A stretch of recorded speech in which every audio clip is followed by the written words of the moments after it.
Déjà, je tiens à préciser que, cette vidéo n'est pas à l'encontre de la personne de Stéphanie Binda, ni à l'encontre, du youtubeur qui, se tient avec elle dans cette espèce, d'exposé d'interview. Parce que dans le top 100 des femmes, qui m'inspirent, parce que j'ai un top, des femmes qui m'inspirent, Stéphanie Binda, manifestement, fait partie du top 20. Voilà. Parce que c'est une femme qui m'inspire énormément de par sa personnalité, de par toutes les entreprises qu'elle a pu mettre en place. Bon, bref, passons. Je fais cette vidéo pour donner mon avis sur cette interview qu'a faite Stéphanie Mida avec un YouTuber qui apparemment serait très connu dans le monde afro-centré, que je ne connaissais absolument pas. Mais comme je le disais, vu que l'interview n'est pas vraiment à l'encontre des personnes qui parlent, mais plutôt par rapport au contenu de ce qui est proposé, je vais y aller directement. Dans cette vidéo, Stéphanie Mida, accompagnée du jeune homme dont je ne connais pas le nom, se permettent de donner leur avis sur, on va dire, la pertinence de la religion chrétienne dans un contexte africain en développement. Ils estiment, par les différents arguments qu'ils ont donnés, que être chrétien et africain est une démarche de non-sens parce que en Afrique, nous avons déjà une civilisation. Apparemment, l'Afrique serait le berceau de l'humanité et l'Afrique serait le berceau des civilisations et des religions. Je ne reviens pas sur le fait qu'effectivement, dans les rites chrétiens et aussi catholiques, on peut observer des similitudes avec certains rites de certaines civilisations anciennes. Mais la première question que je pose, c'est, il n'y a rien de nouveau sous le soleil. C'est-à-dire, qui peut se permettre, qui peut avoir la prétention dans ce bas monde d'exister sans quelque part s'inspirer un peu des autres, en fait. Ça, c'est le premier point. Le deuxième point, c'est en fait quelle grande civilisation dans ce monde a existé sans avoir de religion. Parce que jusqu'à la preuve du contraire, la religion, le but de la religion, c'est religare. Religare signifie relier, c'est-à-dire mettre ensemble. C'est-à-dire que pour construire en fait une civilisation, pour construire une société, il faut que les hommes qui régissent, qui constituent cette société, en fait, s'accordent, se mettent d'un commun accord pour aller dans la même direction. Et jusqu'à la preuve du contraire, actuellement, euh, le lion, sain et qui a porté plus de fruits jusqu'à l'heure actuelle, permettant aux hommes justement de se mettre d'accord ou pas d'ailleurs, hein, des hommes qui sont d'accord ou pas, mais qui se mettent ensemble parce ils défendent les mêmes valeurs, mais c'est simplement la religion. Et on sait tous, en tout cas pour ceux qui ont pris le temps de s'instruire, que la civilisation européenne, la civilisation occidentale est à ses fondements, en fait, sur le christianisme, à ses fondements sur le catholicisme. De la même manière que la civilisation égyptienne avait ses fondements sur leur rite qui leur était propre. Ça, c'est le premier point. Donc, il faut savoir que vouloir comme ça, en tout cas l'argument de présenter qu'on n'a pas besoin de religion pour porter une civilisation haute, on n'a pas besoin de religion pour construire une société, on n'a pas besoin de religion pour créer des ruptures civilisationnelles, pour aller vers l'avant, pour proposer, pour construire de nouvelles choses. En fait, pour moi, c'est un argument euh, qui est complètement vide, qui est complètement vide de sens parce que c'est carrément effacé d'un revers de la main ce que l'histoire nous a appris. Et qu'est-ce que nous apprend l'histoire? C'est qu'il n'y a aucune grande civilisation qui s'est faite sans religion. Parce que les gens ont besoin de croire en quelque chose. Ils ont besoin d'être soumis à une force supérieure. Ils ont besoin, n'est-ce pas, de quelque chose qui les transcende pour s'allier, pour s'accorder à comment structurer une société. Et aussi, même par rapport aux dirigeants, la meilleure façon, n'est-ce pas, d'imposer un rite, la meilleure façon d'imposer un dogme à une civilisation, mais c'est de leur faire croire en quelque chose qui peut être vrai ou pas, voilà. Et c'est par rapport justement à ça que les choses iront dans le sens des personnes qui dirigent. On peut appeler ça, en fait, c'est comme une espèce de propagande, mais une propagande en fait qui est fondée sur des valeurs saines.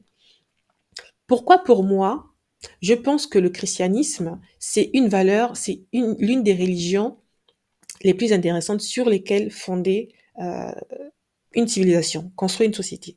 Premièrement, parce que c'est une civilisation qui a quand même, excusez-moi, mais près de 2000 ans d'existence, en fait. C'est-à-dire que, et même encore là, 2000 ans d'existence. C'est-à-dire qu'elle a su se réinventer pendant 2000 ans d'existence. Elle a su euh, en fait, elle a su maintenir son existence dans un monde mouvant pendant 2000 ans d'existence. Et elle ne cesse de se réinventer. Elle ne cesse de s'accoutumer, elle ne cesse de se réadapter. Rien que par ça, en fait, il faut déjà prêter une certaine attention.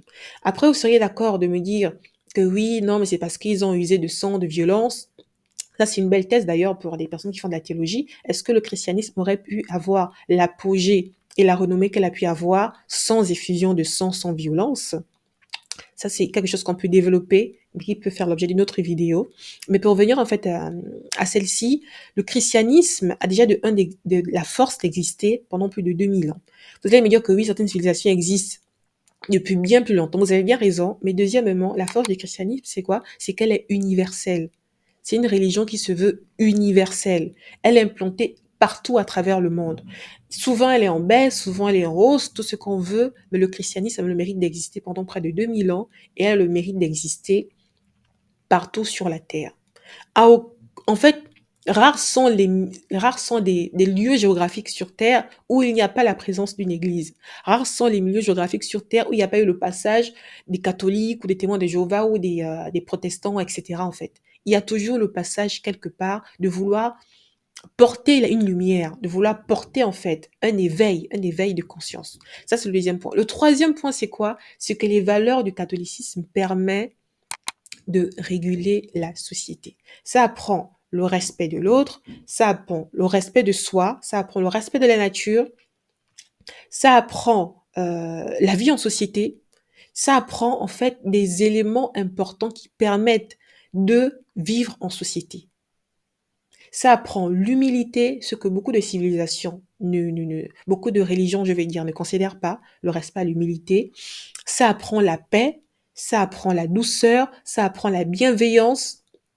En fait, pour moi, en termes de religion, si je me permettais de noter, la religion du christianisme, notamment la religion catholique, fait partie des top 3 des religions qui permettent vraiment la construction d'une société, l'épanouissement de l'individu et la considération des plus pauvres. Des plus pauvres, j'entends parler des personnes qui sont pauvres financièrement certainement, mais également pauvres intellectuellement, pauvres en termes de comportement.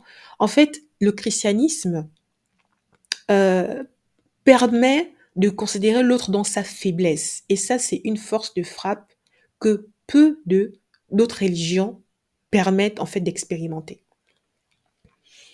Parce que là, en fait, la manière dont il présente les choses, là, il se présente en savant, en sachant, avec justement cette fibre, ce besoin de liberté, d'indépendance, de souveraineté.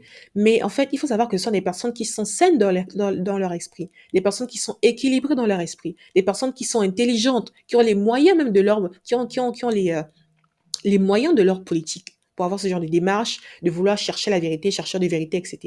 Mais j'ai envie de vous dire que premièrement, c'est pas tout le monde qui est disposé, en fait, à avoir ces démarches de recherche de vérité en fait. Qu'est-ce que vous faites des personnes dépressives? Qu'est-ce que vous faites des personnes handicapées? Qu'est-ce que vous faites des personnes dépendantes? Qu'est-ce que vous faites des personnes en fait, qui sont en souffrance, en fait? Parce que ce que vous présentez là, les religions que vous prétendez mettre en avant ne reconnaissent pas, en fait, la fragilité de l'homme. Ce sont des religions élitistes. Ce sont des démarches élitistes. Oui, j'ai aussi envie d'appartenir à cette élite. Oui, j'ai aussi envie de faire partie des 1% des sachants qui détiennent les connaissances mondiales. Mais en fait, c'est pas comme ça que le monde fonctionne. C'est pas comme ça qu'est régie une société. Comment est-ce qu'on voit à mon sens, hein, comment est-ce qu'on voit la pertinence et, et même la quintessence d'une société évoluée et mature? C'est en fait sa facilité à prendre en considération les plus démunis, à prendre en considération les plus faibles, à prendre en considération les gens qui sont dans le besoin. Et les démarches que vous avez, malheureusement, ne prennent pas en considération les gens qui sont dans le besoin, ne prennent pas en considération les gens qui sont en souffrance, en fait. Mais au contraire, encourage, en fait, un jeu d'ego, un besoin de toute puissance et de quelque part de suprématie. Est-ce que vous comprenez ce que je vais dire? Voilà. C'était juste en fait, mon avis sur, la vidéo. Il y a longtemps que j'ai voulu, avoir, cet échange avec vous. Évidemment, donnez-moi votre avis dans l'espace commentaire, dans le respect. Voilà, je me suis présentée à vous, comme ça, un discours un peu déstructuré, mais qui me vient vraiment, du profond du cœur.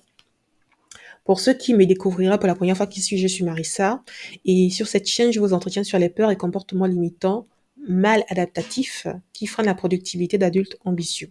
De temps en temps, j'adresse mes réflexions vers l'Afrique, et sur les constructions des sociétés de façon générale et j'aborde également le sujet sur l'hypersensibilité. Si ce type de sujet vous intéresse, abonnez-vous, simplement. Prenez soin de vous et un niveau à la fois. Ciao.